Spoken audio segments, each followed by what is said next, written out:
Hello and welcome to Apple Autos. Today we're taking a peek at a 2019 Subaru BRZ that I took off of our used lot at Apple Chevrolet Northfield. The Subaru BRZ is one of my favorite sports cars in the automotive industry because I think it's a vehicle that brings a lot of enthusiasts into the car community based on its price point that it's at, the looks that it has, and the overall driving experience it brings. It is a fantastic vehicle at the price point that these Subarus are at. It doesn't have enough power to the point where it's going to get you in a ton of trouble, whether that's spinning out or in trouble with the law enforcement. With 205 horsepower with the manual transmission and 200 horsepower with the automatic, the one we're looking at today is a 6-speed manual. It just makes it that much more fun bringing the clutch pedal into equation, and that paired to the limited slip differential makes this thing so much fun and a great vehicle to learn how to handle a rear-wheel drive car in. Now, the Subaru BRZ doesn't have too many nannies to the point where it doesn't make things fun and you can shut everything off. It is really kind of a bare bones sports car in the sense where you're very connected to the road in a lot of different ways. You can learn exactly how a car is going to handle with its short wheelbase being rear wheel drive. I really like this thing. And if you're looking to get into the autocross community, the Subaru BRZ is a fantastic option to learn, well, once again, how to handle a rear wheel drive car. And it's so much fun taking this thing around a track. I've had the experience to do so myself.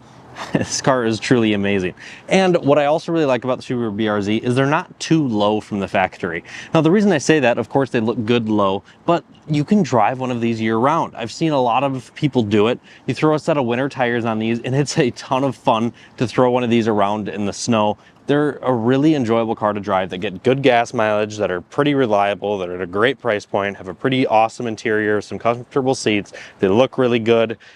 I mean, the overall package that Subaru co-developed with Scion, and there was one other company, I'll put it right down here in the description, but they're just so good. I absolutely love these things. Toyota, sorry, Scion, Toyota, Subaru. It came back to me there for a second. Now that we have just the very brief basics out of the way, let's just do an overall walk around quick and talk about the BRZ. I'm gonna go ahead and sit in here quick and let you guys know how it is comfort wise.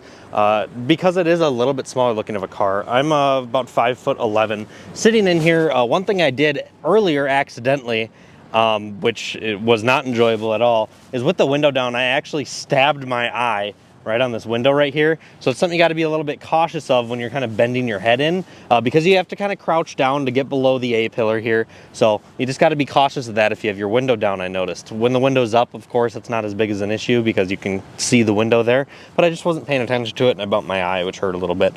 Once you're sitting in here, you do have a little bit of a bolster to get over. If you're a little bit bigger, it might be kind of challenging to get in and out of, but it's not terrible by any means.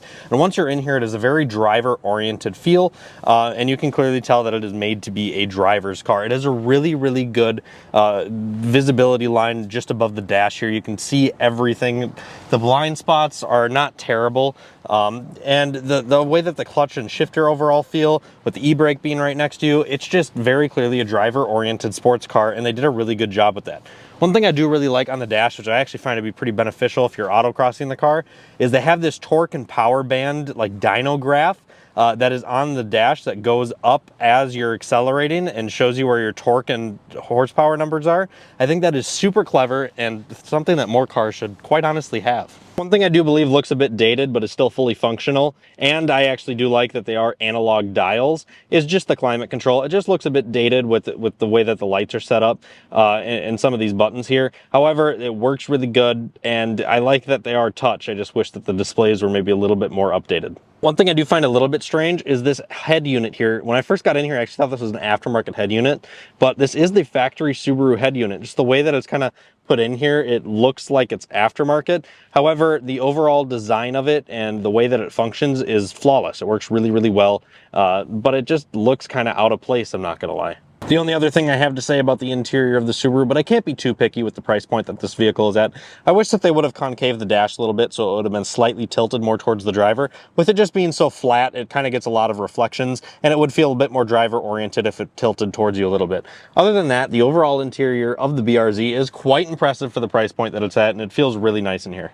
I think it's safe to say I don't even need to talk about the back seats. They're completely unusable if you're a living and breathing adult, but if you're a child, I think that you could get back there for maybe 20 minutes max. There's a very, very small area that they have back there, but it does allow some practicality in the sense where you can use them every now and then if you need to. The overall design of the BRZ, I think, has always been very handsome and good looking. I've always thought that they look very sporty and very upper class for the class that they're in, to be honest with you. They remind me in a lot of ways to kind of like a Porsche Boxster in the sense where it looks cheap, but it looks expensive at the same time. And in all honesty, there really isn't anywhere on the BRZ that looks cheap. I mean, there's a few things here and there that look like it is a cheaper sports car, but in all honesty, it punches high for its design. I do really like this little wing that they put on the BRZ. It looks fantastic. It gives it a really sporty look and appeal. Back here we do have dual exhaust as well. Why don't you guys take a listen to that real quick.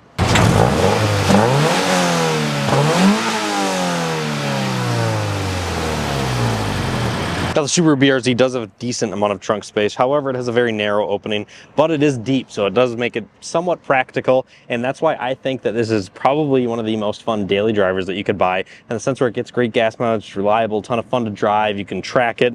I think the Subaru BRZ is an amazing vehicle, and if you guys are interested in this one, be sure to check out the link down in the description below. Thank you guys so much for tuning in to this brief overview on the BRZ. I look forward to seeing you in the dealership. Have a great rest of your day.